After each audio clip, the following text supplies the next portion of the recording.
the world to get emissions from?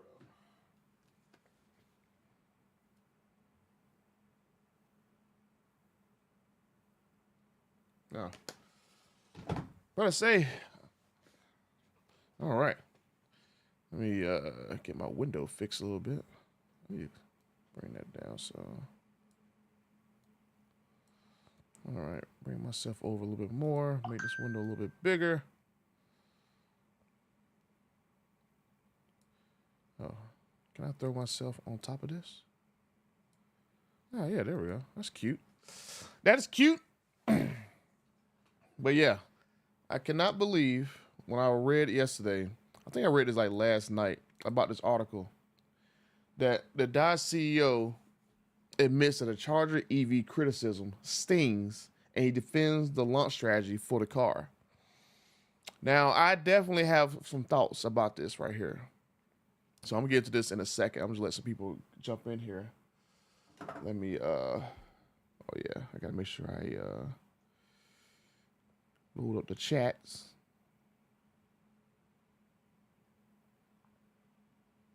A lot of boutiques in the US. But yeah, I definitely have some very interesting things. What's going on, guys? I want to make sure I actually get on early because I'm actually I didn't get a chance to work on the videos because we had a death in the family, so I've had to go deal with some things. But yeah, I kind of found this article very, very funny. Let me go ahead and hit my, because I'm actually going to record the stream and then re-release it for a video. But I'm telling you, when I read this article, I was like, why even make this article? Because this is like painting Dodge to be very beta male in my eyes, honestly. So the Dodge CEO admits that the Charger EV criticism stings and defends the launch strategy. It's funny, we got beat up for years on the old cars. The Dodge CEO, Matt McClure, told us. He says that now no one wants to be positive. And I gotta say that it's not that no one wants to be positive, it's just that the execution of the car is not that great. So that's why I'm gonna go through this article right here a little bit. And you'll see when I give you guys some actual like input. Let me see.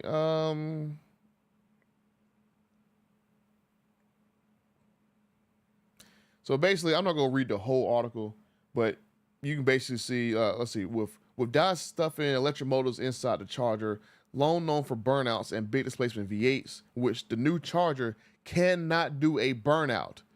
I mean, that's like I said in other videos, that is not a muscle car if it can't do a burnout. That was one of the things that Tim Knisson said on the stage, that they had what, a burnout mode or whatever, donut mode on that stuff. But the car weighs too much weight and it has not powerful enough electric motors to do a simple burnout in an $80,000 version. So Dodge are going to tell me that you're going to have to spend maybe $100,000 when a Banshee comes out to enable to do a burnout, because there was another article that came out that said that line lock to do the burnout may be delayed for SRT models.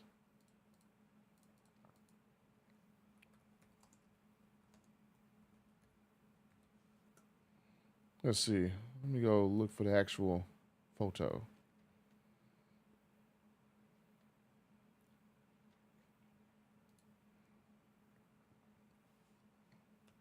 Maybe if I do burnout in 2 words.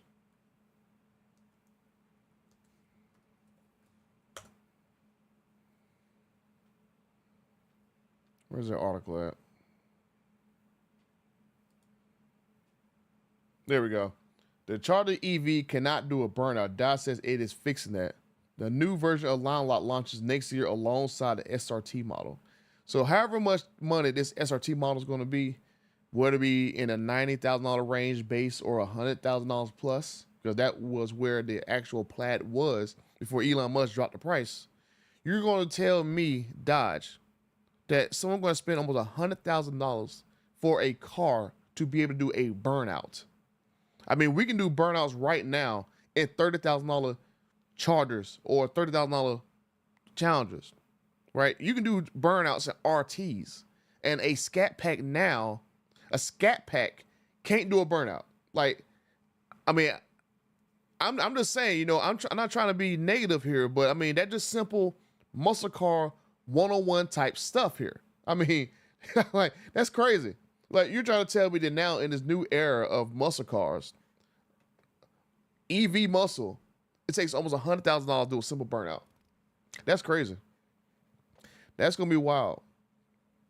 But let me go back to this article. Let's see. That said, the brand is enduring a heck of a lot of its electronic Charger Daytona.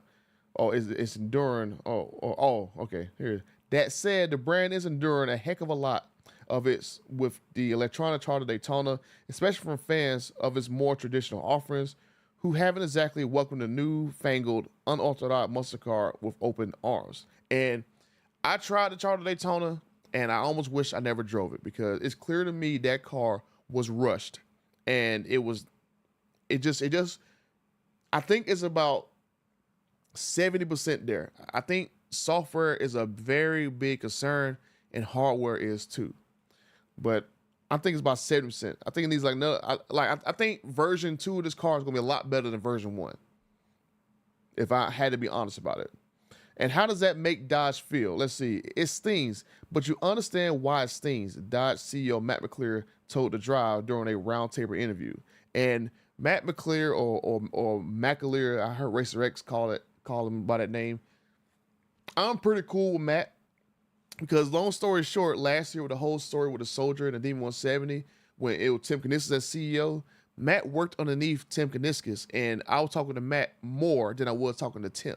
So I have a pretty good relationship with both Tim and Matt. And ever since Matt's become the CEO, I go to him in the background to help fix issues that people have between, you know, them and the dealers, or like them and Dodge, right? So, and as I said in other videos, I don't necessarily make videos on every single time I help somebody out, but I do talk to Matt and Tim. So I got a pretty good relationship with both those guys. And I'm like, I wish they never posted this article talking about Matt, because you're going to see later on in the article, it kind of makes him seem very beta about this car launch. I'm just being honest here. I still hold Matt to a high level of respect, because it wasn't for you guys and Matt and Tim, I would never got my Demon 170. But let's see.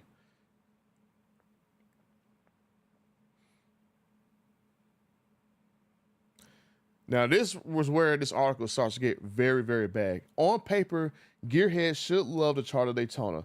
Visually, the two-door is a total throwback and the more faithful to the original Charger design than the V8 powered last-gen model. On top of that, its specs embarrass most Hemis.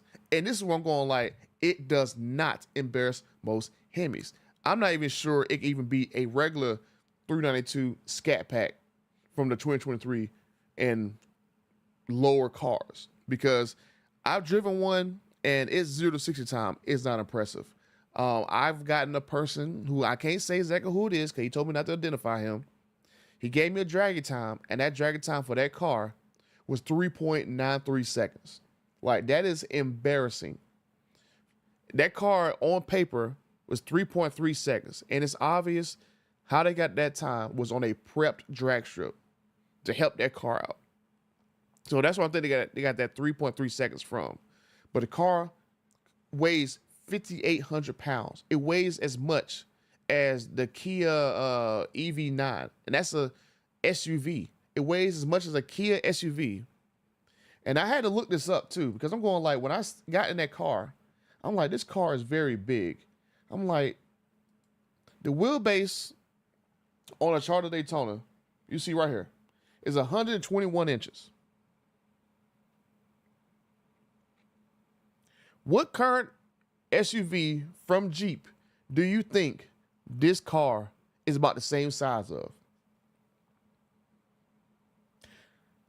I'll give you a second to think about that. Now, if you thought Grand Cherokee, you would be wrong, because the Grand Cherokee is actually shorter than the Charger Daytona in wheelbase size. Let me show you. The Grand Cherokee L, the extended Grand Cherokee, That's literally the size of this car. The Charger Daytona is literally 0.7 inches shorter than a Grand Cherokee long wheelbase. That's how crazy this car is in size. This car is very, very big. It's very big and weighs a lot of weight. Those two things aren't very good for 0 to 60 times. It is not. So you got to think this car has to have more horsepower than it would launch with. Like, based on specs from EV Day, they were supposed to have a 442 horsepower EV motor. So technically, if they had a rear-wheel drive only Charger Daytona Scat Pack or all-wheel drive, one motor in the back, one motor in front, they should have had over 880 horsepower. But based on me having conversations with people, they basically put a weaker motor in the car. So that's why the Charger Daytona only does 670 horsepower compared to 880. So basically, Charger Daytona 678 is 210 horsepower less than what it should have been. And because it has the weaker motors, it can't do a burnout. Because Matt McClure, he says in a podcast with Motor Trend on the Inevitable podcast with Johnny Lieberman, the reason why the car cannot do a burnout is because the car weighs too much and electric motors don't have enough power to move the car with one motor in the back. That's why this car is so slow. So there's supposed to be a budget version of the Dodge Charger Daytona, a GT version, supposed to be rear-wheel drive only. And I hope for Dodge's sake that the motor they put in that car is the 442 horsepower version of that motor and not the 35 horsepower one that's in the car now, because that GT, the budget one, is not gonna be able to do a burnout either. Like, honestly, I think personally they should get rid of the RT. No, they should get rid of the Scat Pack, because basically the RT and the Scat Pack are the same exact vehicle. He basically got from what Rich Rebuilds basically got from the engineers at the actual YouTuber little fest. That RT and the Scat Pack EV is the exact same vehicle. Only thing holding both vehicles back is the Scat Pack is basically the full horsepower version of the RT, and the RT is basically the software locked down to like 497 horsepower. So all of this is software that's changed from the RT and the Scat Pack. That's it. So honestly, to me, they should basically just get rid of the Scat Pack and only have the RT, and just let you have, higher options if you want the higher horsepower version of the car. Like, if you get track mode, you should be able just to get the Brembos on it if you want to get 670 horsepower out of the car. So that's honestly my opinion. They should basically get rid of the Scat Pack and basically just have the base GT with dual rear motors. Basically, so they have like 800 horsepower rear motors, and then basically take that same setup, do a all-wheel drive version, 800 something horsepower, and then when they had the Banshee for tri-motor, had 1300 horsepower. And I think that would make way more sense, because that's the problem I have with this car, because it can't do basic muscle car one-on-one type stuff. It is huge. But this is where I really got, laughing at right here. If we sent you an invitation that basically said, we want you to come drive the all-new top secret replacement for the Challenger. It's standard all-wheel drive, 670 horsepower, 0 to 60 to 3.3 seconds. That's a lie. Quarter mile, 11.5 seconds, probably only on a drag strip. State-of-art technology, which is glitchy. Gyro-focused cockpit, I'll give them that. Just as loud from a decibel level as the outgoing Hellcat, seems very suspect. 132% more cargo capacity, that's always nice. More rear leg room than the outgoing 4-door Charger. They're going like, why would I want that much leg room in a 2-door car? I didn't buy that for having passengers, but that's me nitpicking. Everyone would say, sign me up, let's go, Matt McClure told us. You might not even ask what's under the hood. You would just assume that this is an awesome car. It looks like a 68, the most iconic muscle car in history. And that's what I'm going like, no, I wouldn't just say sign me up. I would definitely ask, what is the engine? Because if it's 670 horsepower with a Hurricane in there, I don't want it. I don't want a vacuum cleaner sounding car. If I wanted a vacuum cleaning sounding car, then I would go buy a BMW. That's not what I buy Dodge for. I buy Dodge because I like V8s. But like I said, that's just me. But of course, that's not how the disclose. No, okay. But of course, that is not how the discourse has gone. Instead, people have criticized the car's weight, exactly because it weighs almost 6,000 pounds, the fake engine noise, which it gets annoying that you can't turn that frost-on chamber exhaust off after a while. It's basically computer-ish sounding drone music pumped in your ears. And I know for a fact that that sound is pumped in that cabin. There's no way that sound sounds that clear inside of the cabin when you have loud exhaust vehicles that don't sound that clear. It sounds like you're outside and you're hearing that thing. So I know for a fact they're pumping in that sound in the cabin. And I wish they would do like a software update to where, let's just say in the performance pages or the SRT modes, right? You can go in there and you reprogram, like, let's say the right paddle switch, to where the right paddle switch now, you can push one button to turn it off, push another button to turn it on. Like, I think that would be a way better use of those paddles, because going like, why do you need two paddles to do the brake regen? Like, you can have the left paddle, you push it one time, that's regen 1. Push the second time, that's regen 2. You push the third time, that's regen 3.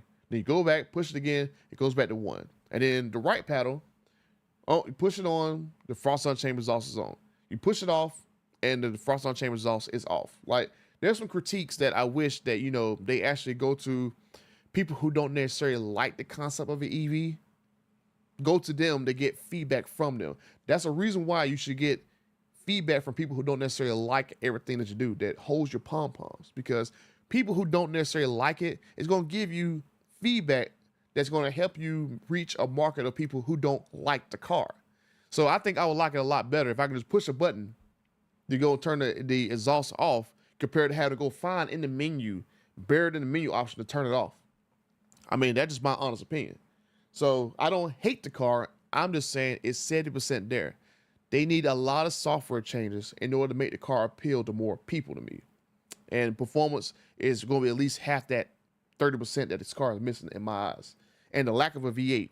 But guys, we all know they're going to put a V8 in this car. They're going to have to, because if you've seen the other videos that TK and OC coming out with about my man Tyler, which I know him from the TRX forum, about him working on these Hurricanes, woo, by December this year, you might be hearing a lot of, let's say, not very positive things about that Hurricane Charger when it comes out.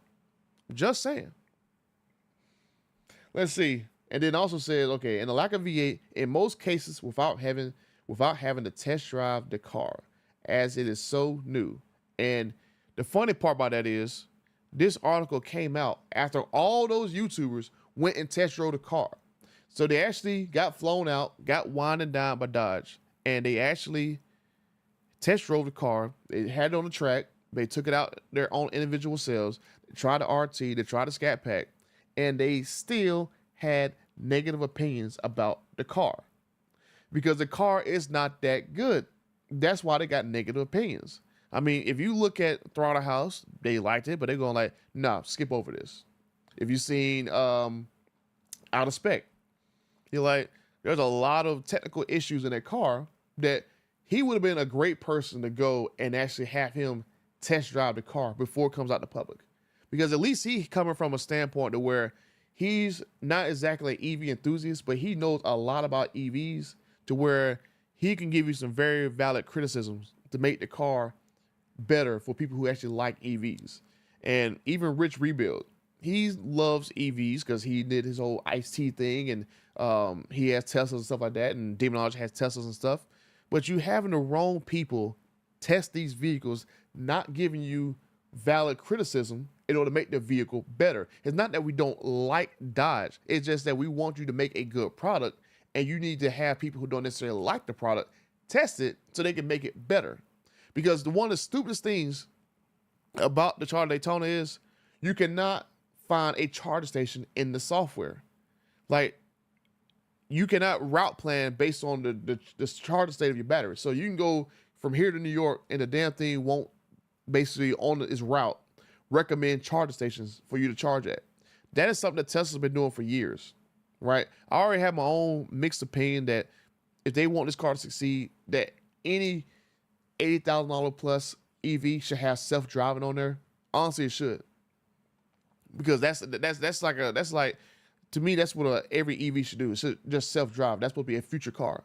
Now, I know they're saying that, they don't want people to be like, oh, yeah, well, this is not a driver's car or whatever, but it should at least self-drive. I'm just saying. But just because it doesn't, I'm fine with that. But they need to have constructor feedback. The car, the performance is off. It weighs too much. The software is glitchy, and it can't route plan charger stations. And you cannot turn off that frost-on chamber exhaust system when you need to, because that sound gets annoying as hell in your ears. And I was in a car for literally, I don't know, 10, 15 minutes. After the first 2 to 3 minutes, it was cool. 4, 5, 6 minutes, it was like, okay, I get the point. 7, 8, 9, I'm telling the salesman, like, how do I turn this damn thing off? Because I'm getting tired of hearing this daggone noise. It's like I'm hearing lobby music to like a Star Wars game, right? It's like I'm trying to play like Rogue Squadron for Star Wars, and I got this spaceship lobby noise in my ear while I'm trying to concentrate on driving. Because this is a big car. Like, this car is already got a built-in wide body. And I'm like, dude, like, how do I turn this damn sound off? This town is annoying. It's like, hello, like, dude looking through the software, he couldn't find himself. I'm like, oh my God, man. Turn this crap off. So, and then the exhaust, depending on the drive mode you put it in, it makes different sounds to it. One sounds one way, one sounds another way. And then when you're in drag mode, it literally simulates like a blow-off valve or or if you get pops in your exhaust. And I was like, this thing is trying to sound like it's my Demon 170. I'm like, I got a Demon 170. I don't need to have a fake one. So I'm going like, dude, like, what does this sound? And then sometimes driving the car, the damn car, the actual frontal chamber exhaust, it would skip. Like, the soundtrack would skip in the car. Like, I'm driving it, and they said, no, it'll cut off for a second, turn back on. I drive for a second, it turned off and come back on. I'm going like, did y'all hear that? You're like, yeah, it just stopped. Like, even the salesman noticed that it stopped like that. So I'm going like, obviously there's some glitches with that car. I'm like, what the So, like I said, I'm going to leave it right there because there are some frustrating things about the car for sure. And for Dodge to be crying about this, you guys release this. I'm just saying. So, yeah, it's frustrating, but the problems becomes, based on who we're hearing from, it is so easy to be negative today. That's easy. No one wants to be positive. And again, I'll say, it's a lot easier to be negative because we all know you guys, Dodge, was forced to make this car. We know that you guys was forced to get rid of the V8 engine because there's articles that came out that literally said that Carl Tavares, he was all for getting rid of the Hemi, and every single one of you guys, majority of Stellantis, wanted to keep V8s in the cars. So we know for a fact because y'all boss told y'all couldn't do it. Y'all was forced to make this monstrosity. And then me digging through his CEO pay through the SEC filings, I know for a fact that he was incentivized to push these EVs out before December 31st of 2025 because he had a $25 million bonus tied to these cars being in the American market. I know that for a fact. And I'm going to do a video about that. Because if you're wondering why Stellantis went EV, like all EV Ford first and then gasoline second, Carl Tavares had a $25 million separate nest egg. And he had a set of performance metrics he had to meet before December 31st of 2025. He had to meet these metrics. If he did not meet this metric, he went out and got this extra. And this was an extra $25 million. Because he was already getting paid crazy amount of money for his other bonuses he was making. But he had a second bonus he would have got. So if he would have, if everything would have went as planned for Carl Tavares, he would have got paid probably $20, $30 million off his other bonus pay, and then another $25 million on top of that. This dude probably could have made an extra $50 million over his bonus, over his base pay, if he was able to get this stuff working at the right time. So that basically tells me that, I don't necessarily agree with the whole compliance that the government forced you to do this, because over the same time period, GM is still making the Corvette work. GM is still making all their full-size trucks and SUVs work with V8s in there. Ford is still making the V8 Mustang work. Everyone made them work, and Stellantis was the only one who dropped their V8s for this nonsense. for compliance. Everyone else is making it work with a mixture of EVs, hybrids. That's what working on everybody else. Two out of the big three are doing that. One of the big three, this is going to be a prime example of what not to do. You tied your whole future to this one administration, not thinking that, hey, you know what, there's a chance this administration is not going to be alone, not going to be around long enough, right? So instead of following what everybody else doing, hybrids and electric vehicles to support their V8s, they went all in on EVs and hurricanes. And in 1 year, every one of their vehicles is having problems. The actual Ram done lost almost 20% market share just from not having a Hemi engine in their truck. And there's another article that talks about it that, the Hemi engine is not the most sold engine in the brand. But the problem that they're missing is it brings people into the showrooms. And then when people see they can't afford that Hemi, they go and buy the lower cost version of the vehicle because they want people to think that they got a Hemi when they're driving that vehicle. They just don't think that. But I'm just going to freaking say, if you want to basically stop negative criticism, make good products. And it's not directed at Dodge. This is directed at the upper level of Stellantis. Because, like I said, I know for a fact, if it wasn't for them and this whole nonsense talking about cost of Everest, everything would have been better if it wasn't for that whole Dare 430 nonsense. Because all this crap is tied to cost of Everest. Because, and I ain't gonna say it's even just cost of Everest. Every single person who was involved in his compensation pay, including John Elkann, who basically is the chairman of Stellantis and Ferrari, and he's now the interim CEO of Stellantis. He's responsible too for this nonsense. But everyone want to gloss over that because now he's like, oh, well, let's bring the V8s back to save the market. It should have been like that in the first place. But every single person that was involved in this nonsense, they did it for to pay this one dude an extra $25 million. And that's why every one of these vehicle launches sucked. None of these vehicles launched on time because this numbnuts, this Carlos Tavares, he literally fired thousands of employees out of America and Europe. Because I got another video coming about this. He fired over 20% of his workforce in the higher paid regions who actually know how to work on this stuff, and basically hired a bunch of Indians, which I'm just saying that not to be, you get what I mean. I'm not saying that, but he hired a bunch of guys from India who make a way less money, who they had to, a year before, they had to go hire people from Europe to go send them over to India to get them to fix some self-driving stuff for the other vehicles. So they had to hire high-cost engineers to go teach the lower-cost Indian engineers how to make something work, and then fire those European people again, and then import all these Indian engineers, all these plants, because I got pictures of in these production plants of a bunch of Indian engineers running around with laptops trying to fix stuff. So this dude fired all these Americans during a time period where they're trying to bring out 48 EVs.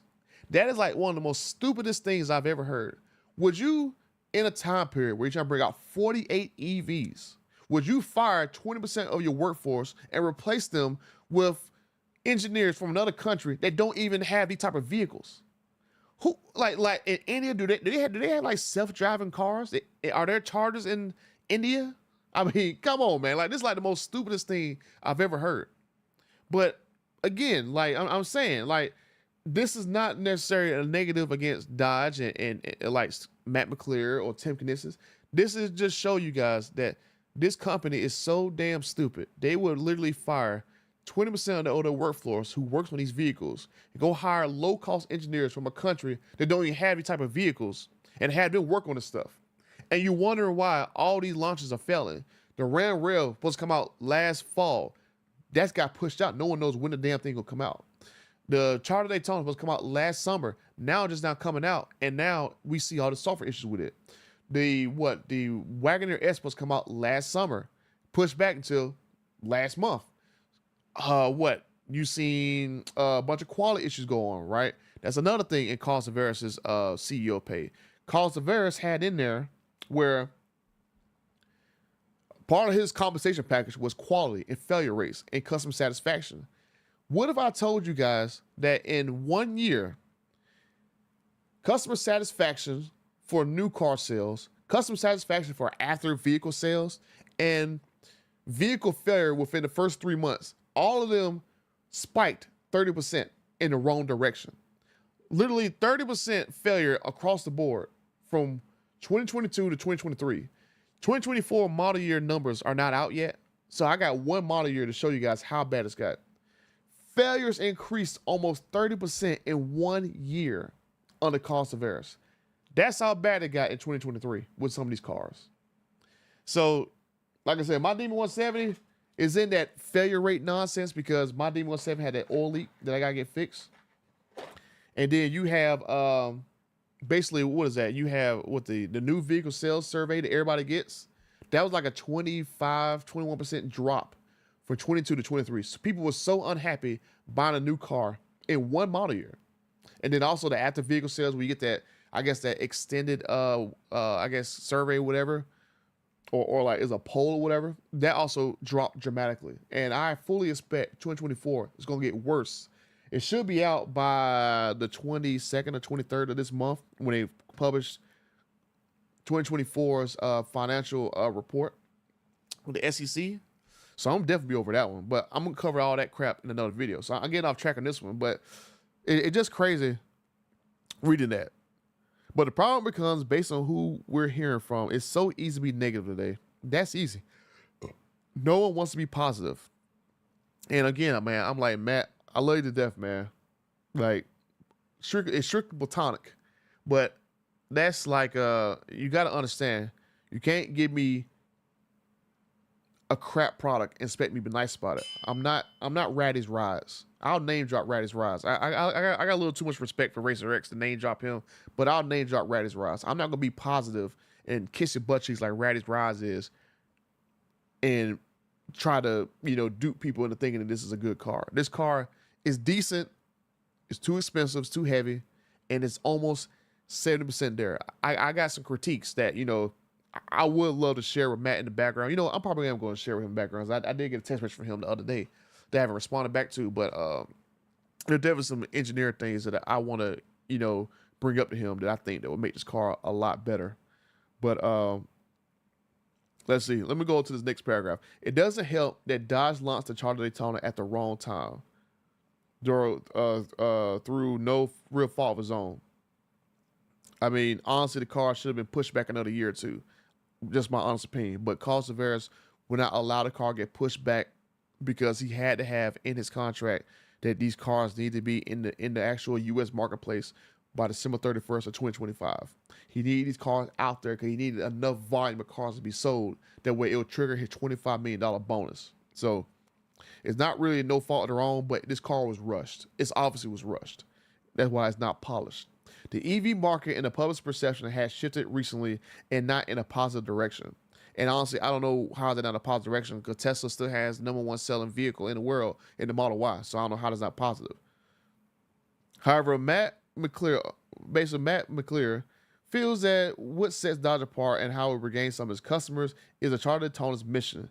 The Dodge isn't making an electric car with a Charger name. It's making a new muscle car that just so happened to be electric. And that's where I think the marketing with this car is wrong. I mean, it's not a problem to call it a Charger. This car should have been basically a Mach-E for Ford. Like, the Mach-E should have been what this car is. A cheap $30,000 car that got just enough performance, that's just good enough to sell in volume.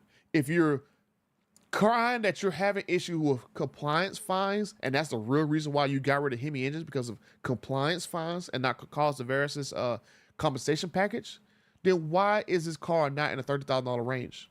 Why is this car cost so much money? I mean, Ford literally gave Stellantis the blueprint on how to keep a V8 into a car. Like, Ford is a prime example. They made the Mach-E in a $30,000 range to sell just decent enough to keep the V8 in the Mustang. And the V8 is in the GT and the Dark Horse Mustang. The only reason why the Mustang is having a terrible year is because Ford forgot that the Mustang is a blue-collar vehicle. No one wants to spend $60,000 for 500 horsepower cars. No one wants to do that. And no one wants to spend $50,000, well, $60,000 for 500 horsepower. No one's going to spend $80,000 for 670 horsepower in a car that can do a burnout.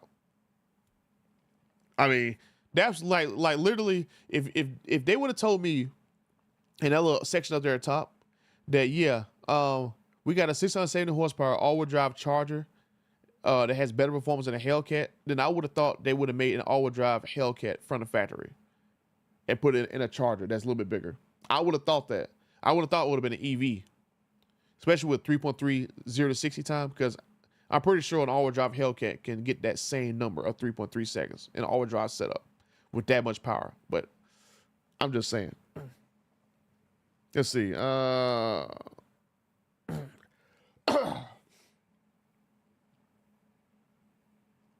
other thing I tell people is that we're not coming to market with an EV. We're coming with a muscle car that just happened to be an EV.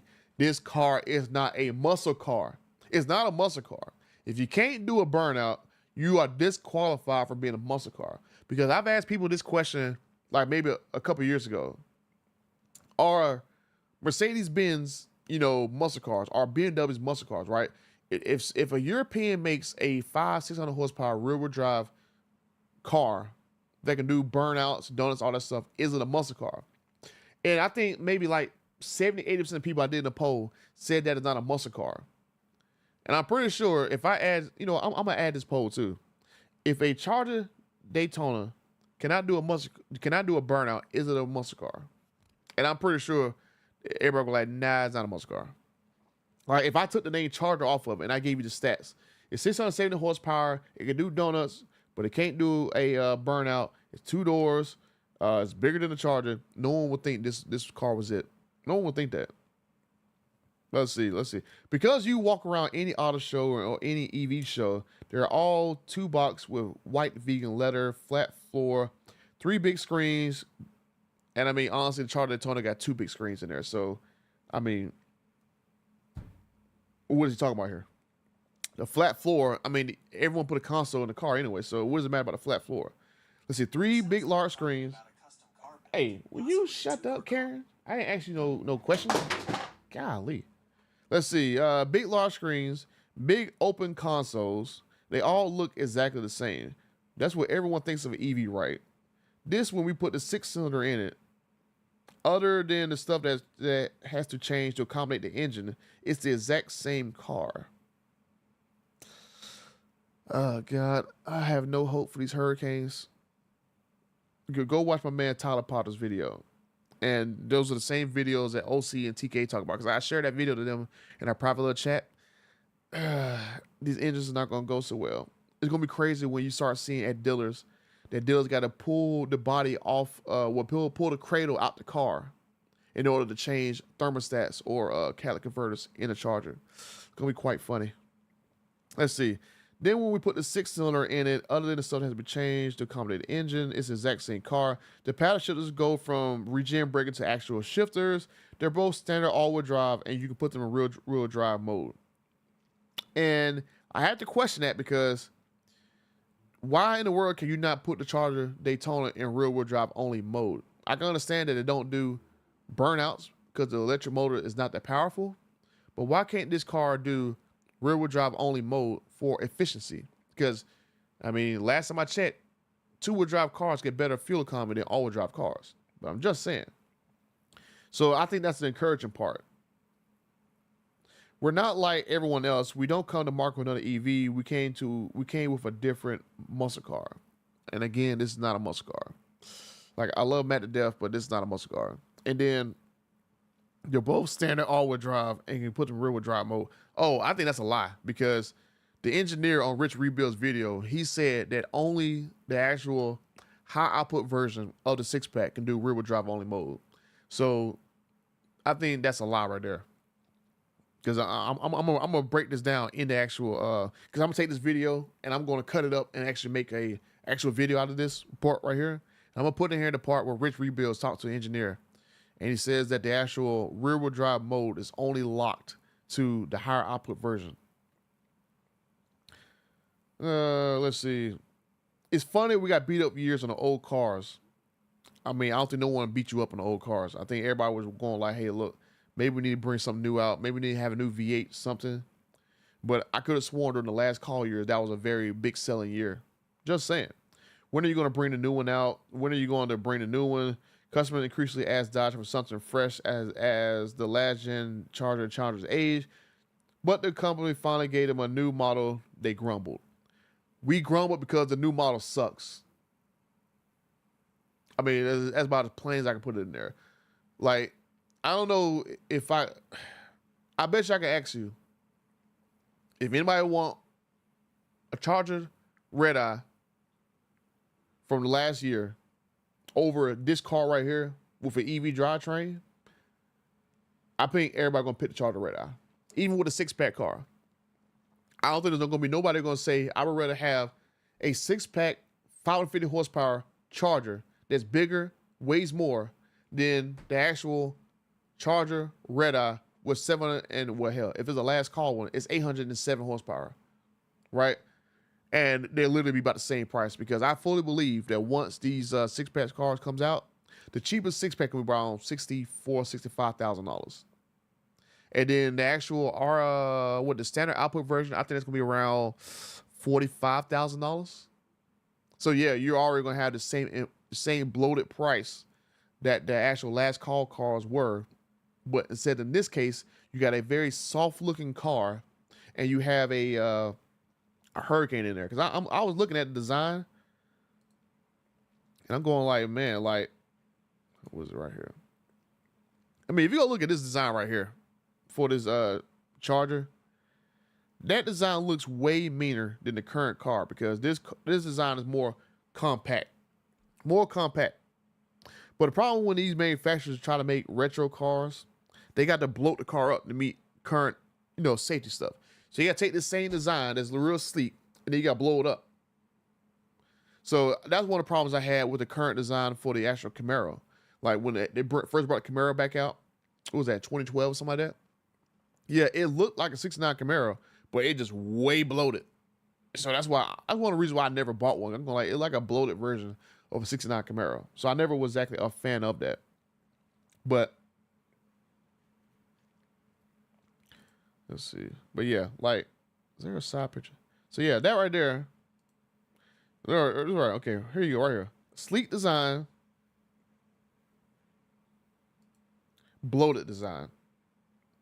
And like I said, I understand they have to do that because of current crash tests and all that other stuff. But yeah, it looks decent. Not ugly. It looks decent, but it's still way too big. I don't care how good the car looks. You still can't cheat physics. I'm just saying. Let's see. Okay. But what if Dodge did it differently? What if instead of launching the EV first or even at the same time, it started with a Hurricane Inline 6 Charger as a standalone initial offering? While dropping from a V8 to Inline 6 might have been odd for some folks, the power, performance, and authentic exhaust note might have been enough to sway enough of them. And I'm going to say this. Ram is a pretty good example of how this is not going to work. Because in 1 year, Ram lost 20% of the market share, switching from the 5.7 Hemi down to an inline 6 Hurricane. High output and standard output. So we have 1 year of data in pickup trucks that people rejected the Hurricanes. 1 year. Almost a 20% market drop in the actual Ram 1500. The Ram 1500 lost so much market share. It is getting outsold by Ford almost 3-1. Ram lost so much market share in 1 year. The Silverado already outsells the Ram 1500. But did you guys know that the GMC, just the Sierra brand that's like more expensive, outsells the Ram 1500? Like, I could not even believe that. So Ram dropped from 3rd place down to 4th place. Because now even Chevy sells, well, not Chevy, but GM sells the Chevy Silverado and the GMC. They basically try to treat them as separate vehicles. Both those trucks outsell a Ram 1500. That's crazy. Ram dropped to 4th place in pickup trucks. It's almost got to the point where the Tundra might have a better market share than the Ram 1500 is. And this right here is a clear example of how That statement right there in this article does not fly. So now you wonder why, once Causaveras got kicked out the door, now that, oh yeah, you know what, get rid of the Hemi V8. That was un-American, right? Now we won't roll out the V8. So if the Hurricane was so good and it swayed enough people, there wouldn't be a Hemi V8 being teased to come back. That's already being teased to come back to America. I'm just saying, we already have data. But I mean, even if you didn't like the 5.7 or like the 5.7, it was still a solid performance engine. And honestly, what they should have done, which I've said in videos, take the 5.7, redesign it, basically make it to make 550 horsepower naturally aspirated. Because if Ford can make a naturally aspirated 5-liter Coyote make 500 horsepower, they can make at least 550 horsepower out of a 5.7. And then throw 2 turbos on there, make 800 horsepower, be done with it. That's all they gotta do. They can have the same engine, hit all the regular vehicles, and then boom, throw turbochargers on there, and boom, make 800 horsepower, and make that a Hellcat replacement.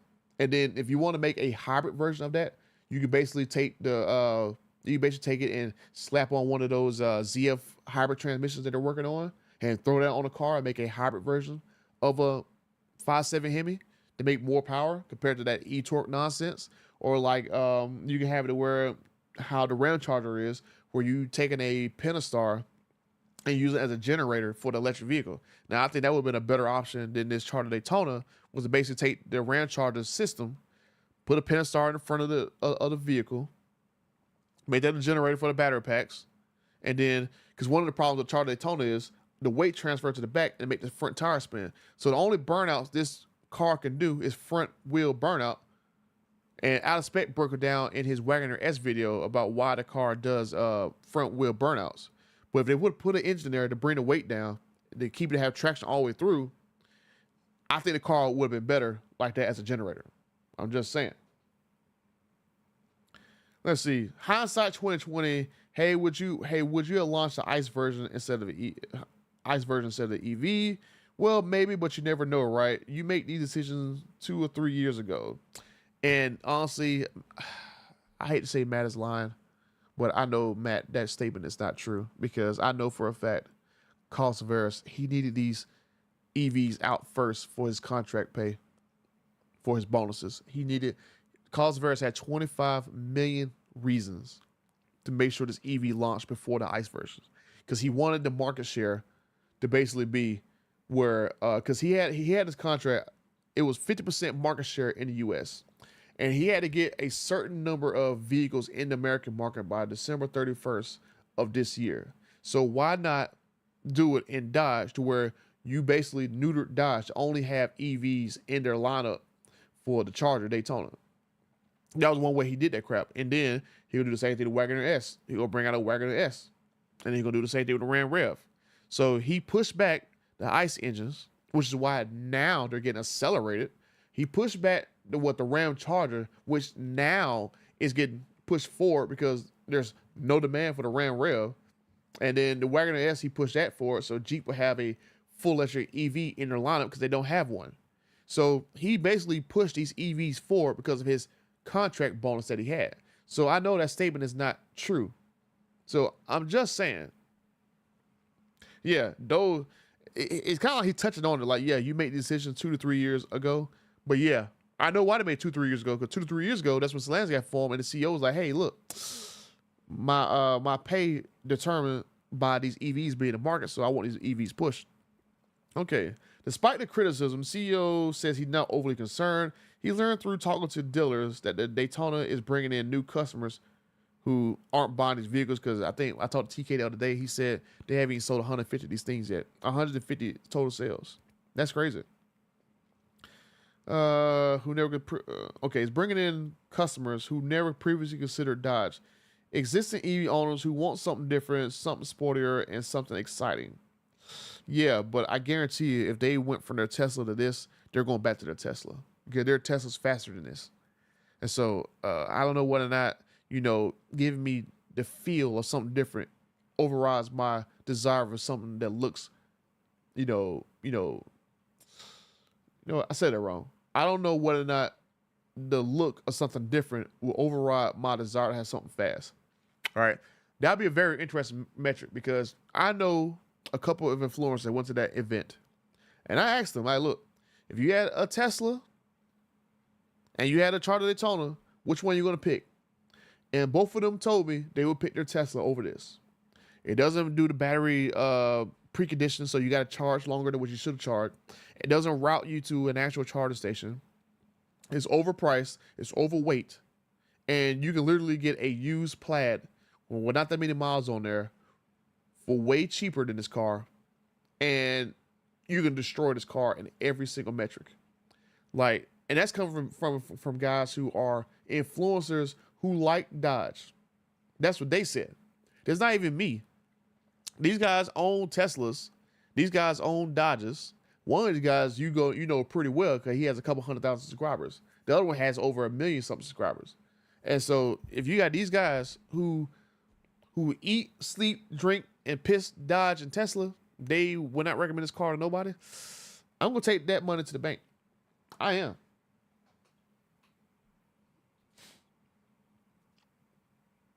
But let's see.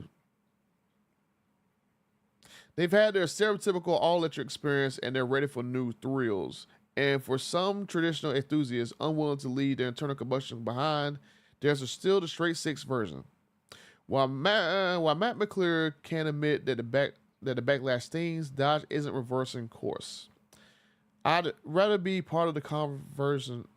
I'd rather be part of the conversation than not being part of the conversation, even if it's bad. It's better to be a part of it. But I'm gonna say again that I don't think there's that much hope for this car. If I had to put my money on it, if I had to bet, the six-pack cars aren't going to sell that well. I just don't think so because they're going to be too expensive. Going to be too expensive. And then once you have these cars being mixed in with the current cars, they're going to sound like crap compared to the current cars. Dudes are going to be like, you know, having their V8s and their Scat Packs and their RTs and their Hellcats and their Super Stocks and their Red Eyes and their Demons and their Demon 170s. And then you have this one car going to come in sounding like a vacuum cleaner.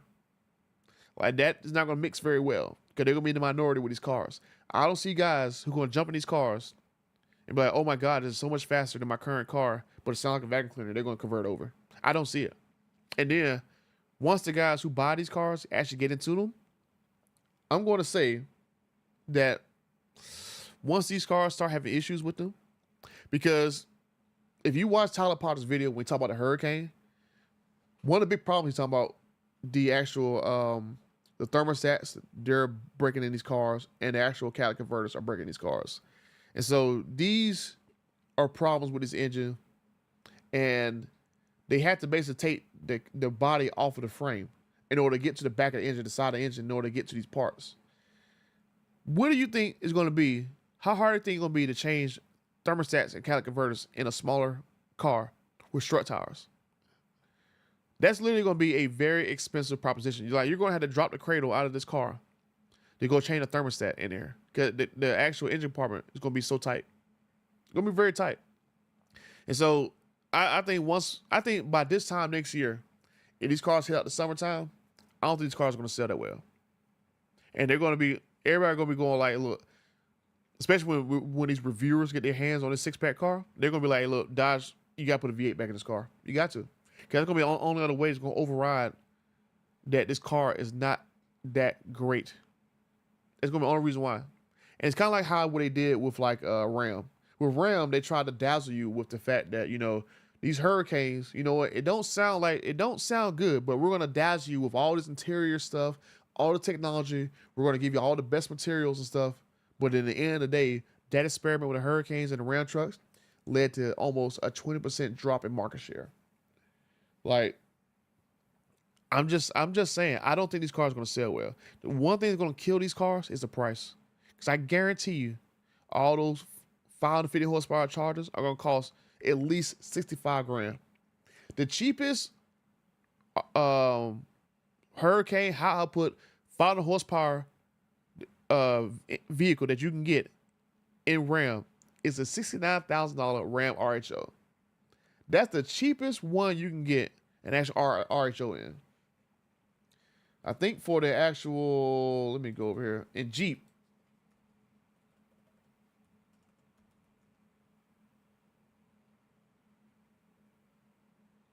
go look at Jeep.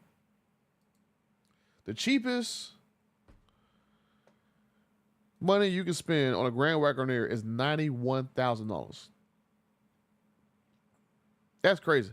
The cheapest high output Hurricane in Jeep is $91,000. The cheapest one in Ram, I'll go over here.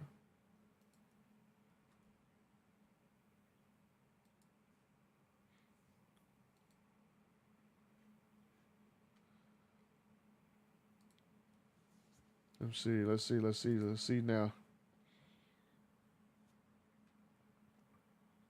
Yeah, the cheapest high output Hurricane in Ram is $69,000 with the RHO. The Rebel is $64,000, and it has the standard output version. So it's almost like, why in the heck would you even buy a Rebel? A Rebel is 64 grand.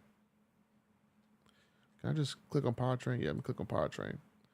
Yeah, the Rebel is 64 grand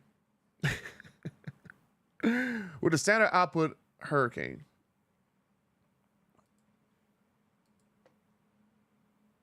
So literally, like what, $6,000 more, you can get another 100 horsepower.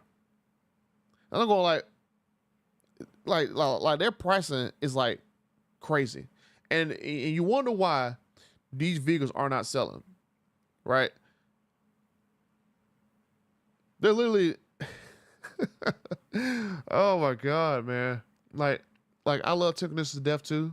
I know if he sees this video, he could probably send me another message again, because he sent me a message the other day, out of nowhere, because I was talking bad about Ram in another video.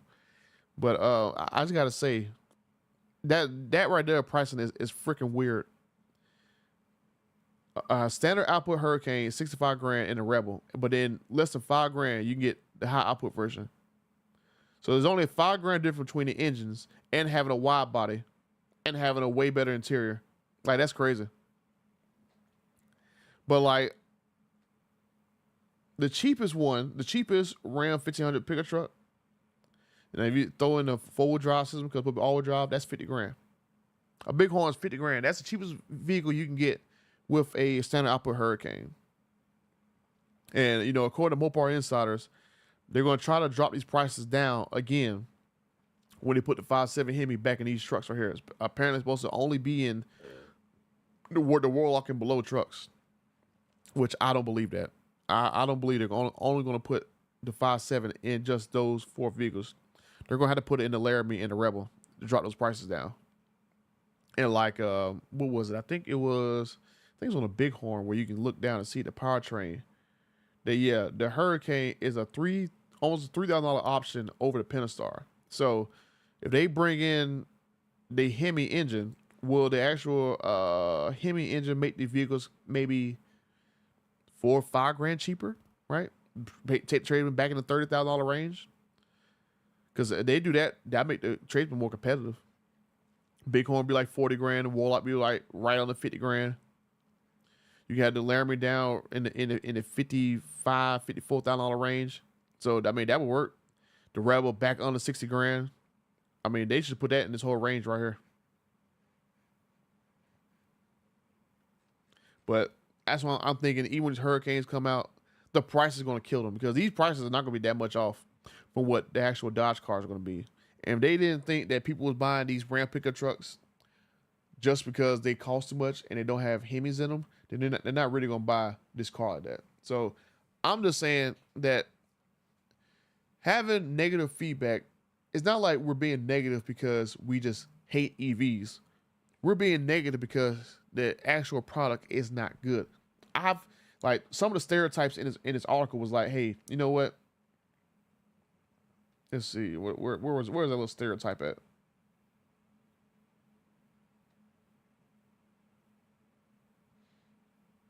Yeah, but of course that's not how the discourse has gone. It said people have criticized the car's weight, fake noise, and lack of a V8, in most cases without having a test driven the car, as it is so new. And I have driven this damn car, and I'm telling you guys, this daggone thing is not fast. It is not fast. It's quick, but it's not fast. So I just hope Dodge kind of take the criticisms for this daggone car to heart and actually listen to the guys who, like, honestly, if they listen to the guys who gave the worst criticisms of the car, like Rich Rebuilds, out of spec, be like, hey, look, we know you gave us very bad videos on this car, but what are your suggestions on how to make this car better? Because the strongest critic is going to be your best ally. Because if you can win them over, you can win over a lot more people who would be interested in that car. Like, I even tried to go on, like, you know, before I actually drove the car, I was talking to a UAW buddy of mine to see whether or not he can let me buy one of those cars with his employee leasing program. And I'm going like, ugh, even the prices on that crap, even employees ain't gonna get these cars because they're too expensive. But I'm gonna say that for another video. But yeah, but let me know what you guys think about this. I know later on this is gonna be in an actual video and not an actual live stream. But if you want to let me know in the comment section what you got to think about this right here, that Dodge is actually crying about people having negative thoughts about the Charger Daytona, and it's justified in my opinion. Like, we're not being negative because we don't like EVs. We're being negative because the execution was not that good. And honestly, in my eyes, this car is like 70% there. It's 70%. Their remaining 30% is definitely something that they can probably do through software updates and to make it better. I don't think they can actually overcome the fact this car can't do a burnout, which is embarrassing. How do you have an $80,000 car that can't do a burnout? That's an $80,000 car that can do a burnout. But let me know what you guys think. I'm gonna stop this recording right here. Oh my goodness. Like I said, I'm gonna take this right here and actually put it in the actual video. But it is wild. Like, I cannot believe when I actually read this that Dodge was actually crying about this. Like the headline was atrocious. The Dodge CEO admits that the Charger EV criticism stings, defends the launch strategy. Like, I don't even know how you even defend it, man. Like, I get it. You got to be positive because I know in their contracts they all got to be positive and rah and all that other stuff. But I mean, oh man, huge fan. Question from a market share standpoint: do you feel if Dodge revisits either the Dodge Attitude or the midsize car to try to make up the losses versus EVs? Oh well, I'm gonna say this. They 100% they have to bring a midsize car back into their lineup. They have to. It's like no question they have to. Now, what engine they put in a midsize car is going to be basically, I don't even know if people are even going to mind. As long as it's good, because the last time they made these midsize cars and even compact cars, the quality has never been that good. The engine performance was never really that good. I mean, other than, you know, people loving the SRT Neon. I mean, what other cars they had that was tragic? I mean, they've had the Avenger, that wasn't necessarily a big car. They had the Caliber was like a little crossover version of that car that wasn't really that good. I remember when one of my friends had a Caliber. He would, you know, drive me to work in that Caliber. Oh my God, that thing had no damn nuts to it. It had no horsepower to it. And so Dodge, to me, they have to bring back a mid-sized car, because if they don't bring back a mid-sized car, they're going to miss out on all the customers that they lost with the Charger Daytona. Well, basically just Charger, period, right? Because Dodge had already said that the base level Charger is going to be the 6-pack standard output car. So that's going to be 420 horsepower. So if you listen to TK's Garage, no one's going to have opportunity to buy a food stamp Charger. So that's going to be the main problem they're going to have, is that they're going to lose market share within their own segment, because no one's going to buy $45,000 400 horsepower Chargers, and they're not making a lot of money. That's going to basically bankrupt them. So they're missing out on people who's in that 35 to 45K range market. And so that's why they have to bring out a mid-sized car. And I think that's why, that's the same thing of how you see with these pickup trucks, right? These pickup trucks had got up in price so bad to now all of a sudden there's a market for a mid-sized pickup truck. Mainly, if there was not a price hike in full-size trucks, a mid-size truck would not exist. Like the Ford Ranger would not exist if it wasn't for the fact that F-150s had gone up in price so bad. And then even then, the actual mid-size trucks are getting to the point where they're like 50 grand. So now Ford has come out with an actual Maverick to bring back cheaper customers, right? So it's like now you're gonna see the same thing in Ram. The Ram trucks are creeping up so high in price to where now a 500 horsepower RHO is 70 grand, even though in 2021, 70 grand was a 702 horsepower TRX. So now Ram had jacked the prices up so bad to where majority of the lineup is over 60 grand that now they got room for a mid-sized truck. Because if it was 10 years ago and you still had tradesmen in like 30 grand range and you had like, Laramies and stuff in the 40 grand range, that a mid-sized truck wouldn't even exist because they couldn't make money off of it. That's why the Dakota got pushed out. What was the point of buying a Dakota back then when you buy a Ram 1500 that was bigger? They get the job done. So now they don't price themselves out of the market in Ram to where now they got to bring a mid-sized truck. So now the same thing gonna be happening in Dodge. Dodge done moved the pendulum up so daggone high. Even Ford done this as well too. Ford moved the pendulum up so high in price that now it makes sense for them to bring out a mid-sized car. Like maybe Ford brings out a mid-sized Focus again or whatever, right? I heard they're bringing out a Mustang 4-door car maybe this year. So we'll see how that is. I think it'll be called like the Mustang Mach 4 or something like that. Which basically supposed to be like, a play on the, the 4-door name. Just like the Mach E is a play on the, play with the Mach 1 name. So Dodge has to bring out a actual mid-sized car. And now, like I said, I was told last year, I was told by somebody who's pretty high up there in Dodge that you guys really know, and if you're really paying attention, you know exactly who it is. But he told me that something was supposed to happen to that car that he had under the covers. And it's supposed to happen, I think he told me in February, we're supposed to see an announcement about that car. But then it didn't happen. And then in March, that's when you saw Tim Knissis come out and say that basically Carlos Tavares, he basically burnt Dodge's boat with the Hemis and maybe this other car project that did not come to fruition. And then Tim Knissis left in beginning of June. And then now he's back in December. And now all of a sudden we're hearing all the juices are flowing about Hemis coming back and maybe this other car coming back. And then TK saying that they had a shell of a Charger Daytona down in Mexico to try to fit a V8 into that shell. So maybe they do some engineering changes and actually do that for that car. Which, if you want to know how long it will take for them to put a V8 into that daggone Charger, it'll probably be less than a year and a half. So this year, probably sometime next year, you'll probably see your first V8 inside of an actual Charger. Because I know Ralph Giles said on the podcast, they basically went from concept to production car in 16 months. He said that was like the fastest time they developed a car. And I want to say that was the actual Challenger. I think it was a Challenger. He said that was the fastest car they developed.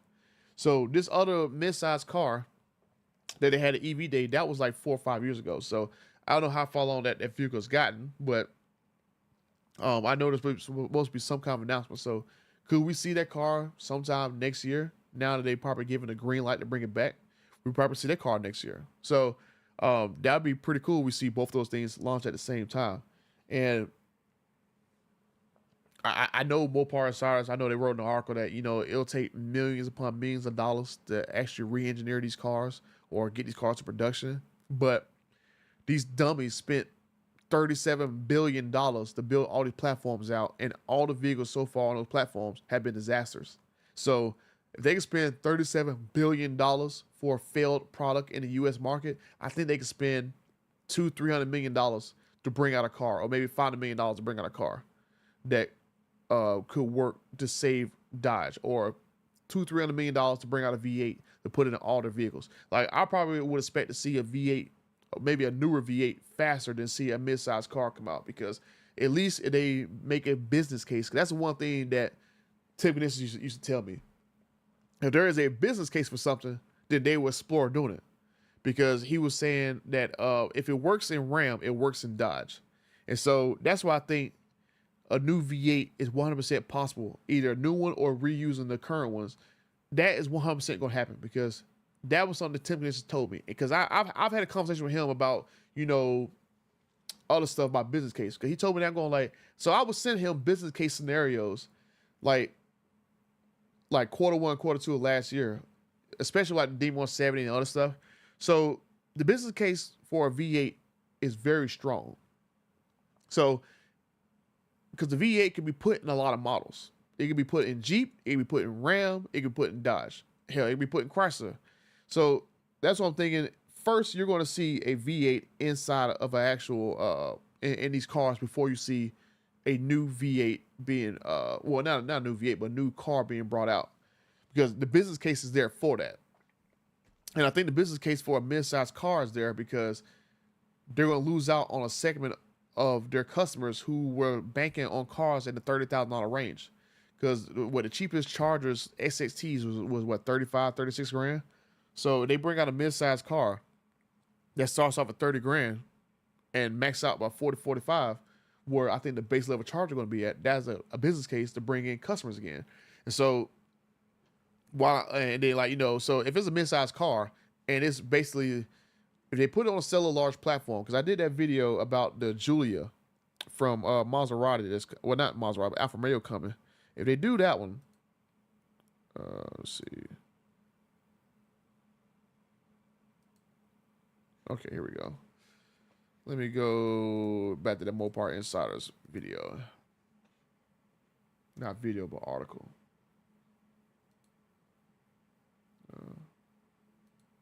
Okay.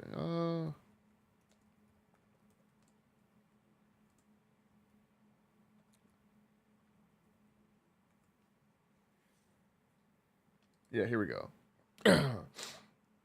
So if you see this article right here from Mopar Insiders, sometimes I gotta stop and reload the page sometimes. Yeah, but when it pops up, basically this article right here basically tells you that the next gen Alfa Romeo to embrace the hatchback design, a more practical approach inspired by the Charger Daytona. So basically, I think this right here is going to be what the mid-size car is.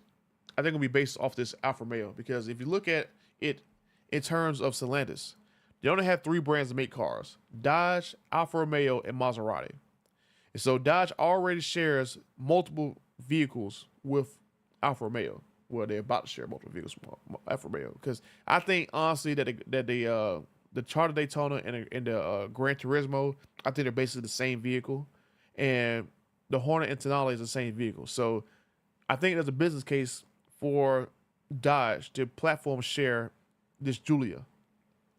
And the Giulia is going to be a small mid-sized car. So I think this right here is going to be our first look at that vehicle. Let's see. Alfa Romeo is making a bold move with the next generation Giulia, which is set to debut in 2026 as a 2027 model. So maybe we can see this car by 2026 for Dodge. Or maybe 2027, maybe give it a year for them to re-engineer it for Dodge, whatever. But they can actually make this car over there in Italy for Dodge and basically ship it over here to America. But I guess it's going to depend on Trump and his whole tariff stuff. So Stellantis might be forced to make this car over here, which might, Dodge might not make it over here if they got to make the car in two different locations. But if Trump lets them have like a waiver or a stamp or something like that to get over the tariff situation, this car could be made in Italy and then imported to the U.S. along with the Hornet. So where's the part at where it says right here? So so both the new Giulia and Charger Daytona will be built on Stellantis' cellular large platform, but the Alfa Romeo will be built in the D segment, making it smaller and more agile than the full-size Charger. So basically, what that basically means is the D-size segment, what I said in my video, was that's going to basically be the vehicles that sound like a Honda Accord, a Camry, and also the Mustang. Because the Mustang, based on the specs for a cellular large, The Mustang is going to be maybe 7 inches shorter than what this car would be for Dodge. So they're basically going to make a small vehicle off the Stellarge platform. And if it's on Stellarge platform, technically they can build it here in the U.S. because they can basically put it over there with Windsor. Because Windsor is going to make the actual Charger Daytona on Stellarge.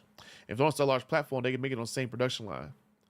So they'll be stacking a lot of cars up there, but they can make it in Windsor. They can make it in Mexico. Depending on how they set up Belvedere. Belvedere could be Stellarge too for the midsize Ram truck. They could make this car and the Ram midsize truck on the same production line. They could redo Toledo where they make the Wrangler and the Gladiator. They could move the Wrangler and Gladiator on the same line because they're supposed to do an upgrade to those vehicles in the next year. So the other line that makes the Gladiator can probably get moved over to Stellarge and make this vehicle over here too. So there's plenty of places where they can make this car at. When we will see it, that's going to be the question. So I think the earliest we will see a Dodge version of this is 2026. And so that's going to be, I think, the determining factor. But if they're already developing this car, there's no way they're not developing a Dodge variant of this car. It makes too much business sense because this car for Alfa Romeo is not going to sell in the U.S. market. If they want this car to sell in the U.S. market, they will rebadge this car as a Dodge. The Hornet doesn't work in the U.S. market because it doesn't look Dodge enough. And it basically, it's too expensive. It's like you see certain like dealerships that are basically doing buy one, get one free. If you go buy a Grand Wagoneer or Wagoneer at cost or basically at MSRP, we'll give you a free Hornet. The Hornet just doesn't make sense in the U.S. market. It's too small. I mean, honestly, they would have brought over the Journey from Mexico, the Dodge Journey from Mexico.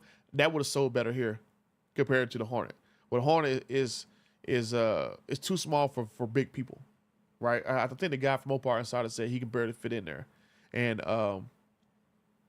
to me, honestly, it's decent. If you're under 6 feet tall, the Hornet is fine. If you're going to use it for like running errands and stuff like that, it's fine. But it's way too expensive. It's like $10,000 to $15,000 way too expensive in my eyes. And then the GLH is coming. I think the GLH is going to be a better vehicle because it's going to be actually a performance hot hatchback version of the GT, which is a cheaper version. So I think the GLH will probably do better, but it just doesn't work in America because it's too small for an SUV.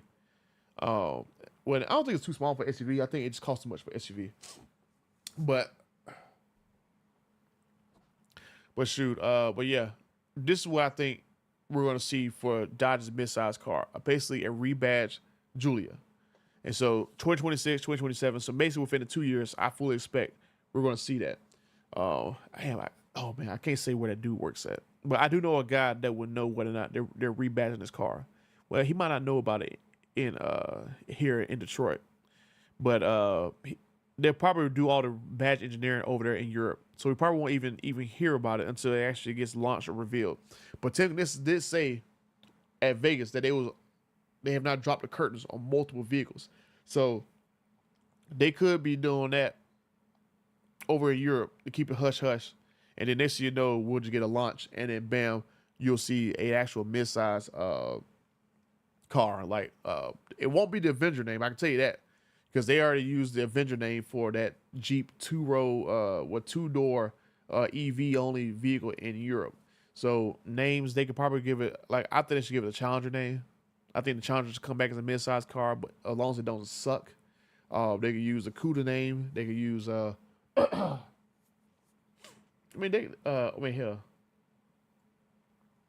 That'll be the only two names I would say. It would be either a Challenger or a CUDA. Bring back those two names, either Challenger or CUDA, because they were supposed to bring back the CUDA as a trim option. Because I read, somebody told me that the CUDA was coming back as a trim option. That they was actually working on a CUDA trim. Ooh, I wanted that plan changed because a buddy of mine told me that. Basically, they were supposed to make a CUDA trim for the Charger Daytona. They're supposed to make a Charger Daytona CUDA. It's supposed to be a trim level. That was something he told me like maybe 2 years ago now. So Maybe they dropped that trim option, or maybe they already did drop the trim option. But I know that was something that he told me they was working on. A Charger Daytona CUDA trim for the Charger Daytona. So maybe they take that name and put it on a midsize car, or maybe they still come out with the same idea of making a CUDA trim vehicle. But yeah, it's like interesting what they could bring it back. I think it should be a Challenger, honestly. Like as long as they bring it back as a Challenger and still make it wide enough to put a V8 in there for V8 swap, and it's like 30 grand. Like, I mean, could you imagine like you know, how people will flock to that car? Because it's gonna be small, nimble, it's gonna be a little bit bigger than a Mustang. Basically, it's gonna basically be like a Mustang plus 7 inches, right? So, oh man, like I would love to see a Charger Daytona parked beside a Mustang, like the new Mustang. See how big that car is compared to the Mustang. How much is the new Mustang wheelbase?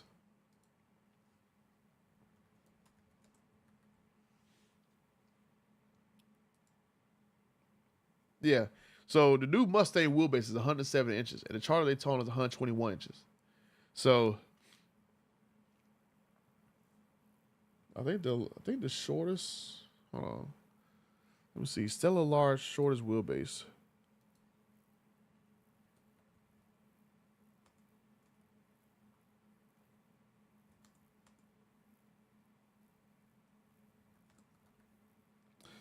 Stella Large wheelbase. Let me see. What is the Stella Large wheelbase? 113 inches. So yeah, it's about 6 inches. Okay. So yeah, the new mid-size car will basically be the size, close to the size of a Mustang, but add 6 inches to the wheelbase. So that basically be like what, leg room. So you basically have a Mustang with about 6 inches of extra leg room. That wouldn't be too bad. I mean, they could also, you know, mess around design more to make it not that much longer design wise, depending on how they do design like the trunk area in the engine bay. But it would basically be a Mustang plus 6 inches for a mid-size version of that, because the shortest, because I got it over here on this other screen. I don't know why I didn't bring it over here. Well, hell, I could just bring this over here. Yeah. So Stella Large, the shortest Stella Large platform can be 113 inches of wheelbase. So that's basically a freaking like I said, 6 inches longer than a Mustang. So that will work for a mid-sized car. It won't necessarily be exactly like a pony car. It'll just be a little bit longer than a pony car. So they'll basically have that whole little moniker that, hey, we brought a mid-sized car out with better leg room than a Mustang.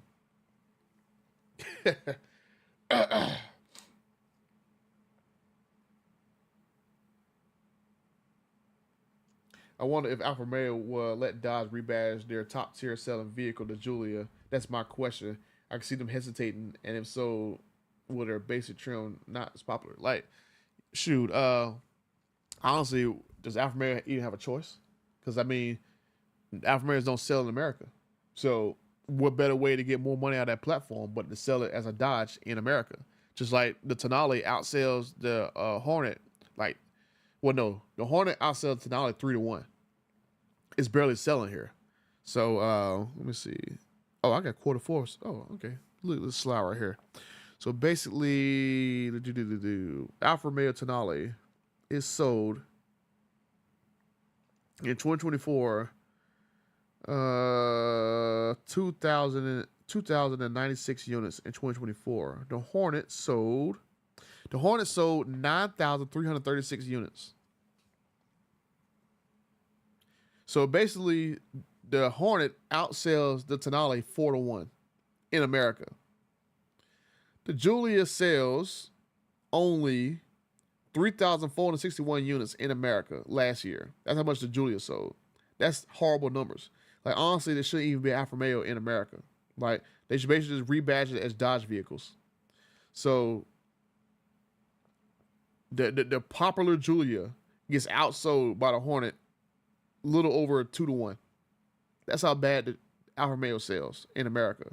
If they want to basically, get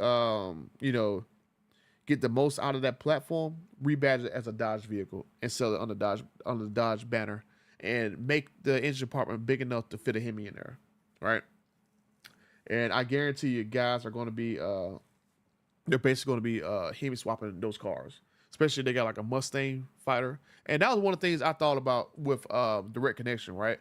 I'm like, with direct connection, should have been way better than what it became to be. Because direct connection should have been an actual program with the dealers to where you have one of these hurricane powered cars. You better go to a direct connection dealer and go have them engine swap it. And they have like agreed upon prices from like Stellantis to where they will let you hand swap the vehicle. Like, cause direct connection makes a lot of sense. They got all the parts they need for the swap. They got all the electronics they need from Stellantis.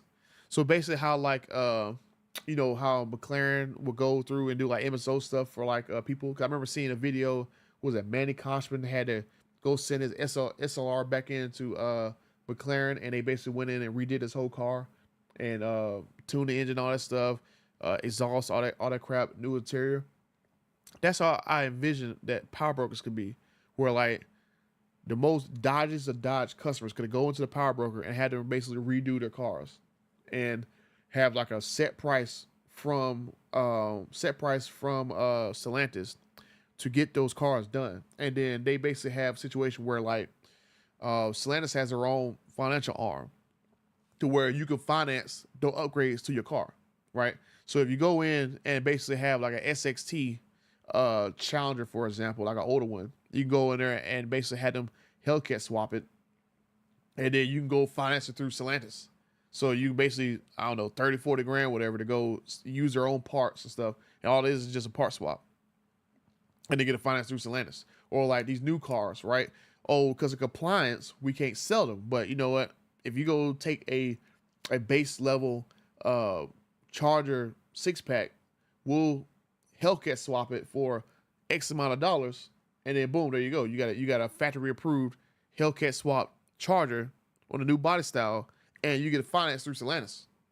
I mean, Stellantis had the perfect opportunity to go sell these power brokers dealers, but I don't understand what the point of power brokers dealers now. Period. Like, you know, that's you know what, I'm gonna ask somebody in Dodge, what is the whole purpose of power brokers dealers? Because they're not doing anything different than what any other dealer could actually do. Right? Like honestly, like they should do that crap. They should basically set up power brokers dealers to do engine swaps and tunes and stuff that's approved by Dodge. Like the stage kit thing, that's like, you know, what does it matter what dealer does stage kit installs? I mean, they're really just a pulley swap and a controller, a thermostat, and an air filter. Why do I gotta go to a power brokers dealer that any dealer in the country can do themselves? Like, it doesn't make any sense.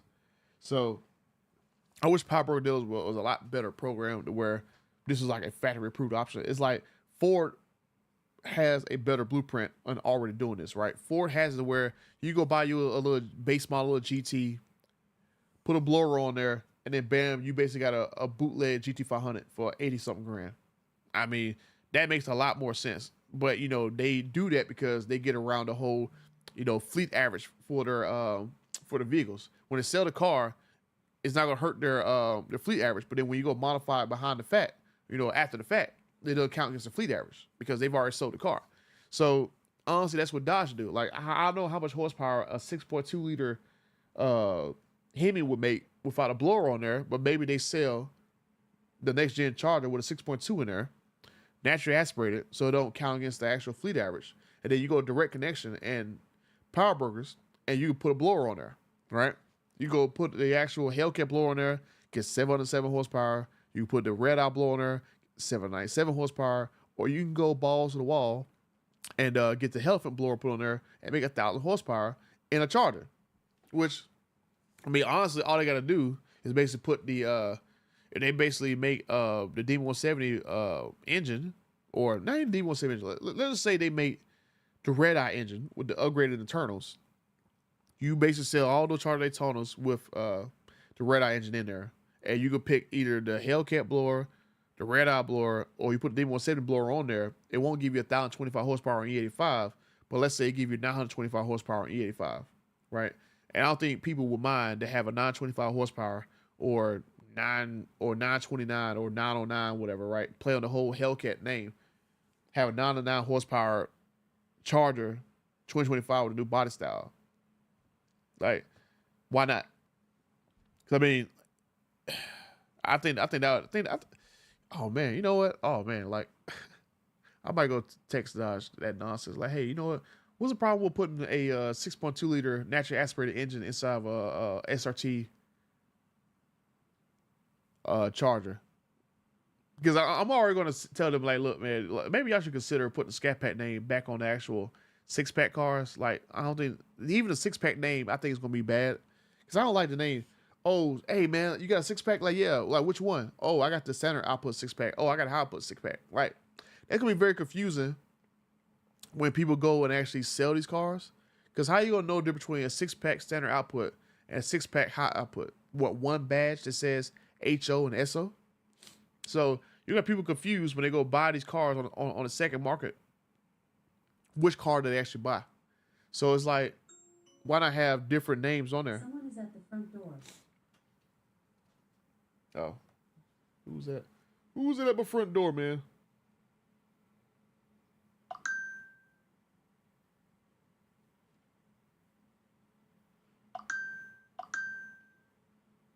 Oh, I heard somebody moving. But yeah, I gotta go play my aunt. But yeah, I'm actually gonna send that to Dodge and make a video about that because I would like, I think that'd be pretty cool. If they make a 6.2 liter naturally aspirated engine and put it inside of a 6-pack car and give you the option to pick the blowers. But oh yeah, the Taurus, like, what is the 6-pack? The 6-pack is basically what the new Charger gasoline version is going to be called.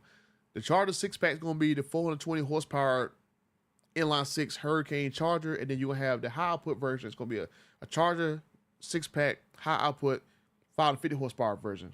And that's what those cars are going to be. But I'm definitely gonna send a message to Dodge. Hey, look, why don't y'all make a 6.2 liter naturally aspirated engine with the red eye internals, limited production, maybe like 2,000 or 3,000 of them a year, like the Demon, make like 2,000-3,000 units a year, and then when customers get the car, they can decide which blower they want on their car. They want the Hellcat blower, the red eye blower, or do you want to get the E85 Elephant blower and go from 707, 797, or 920, or like 927, 907, whatever, or 909, whatever. But I think that would be, you know, I'm asking that crap too. But I'm gonna get out of here. I gotta see what my aunt wants. But I'm gonna holler at you boys later.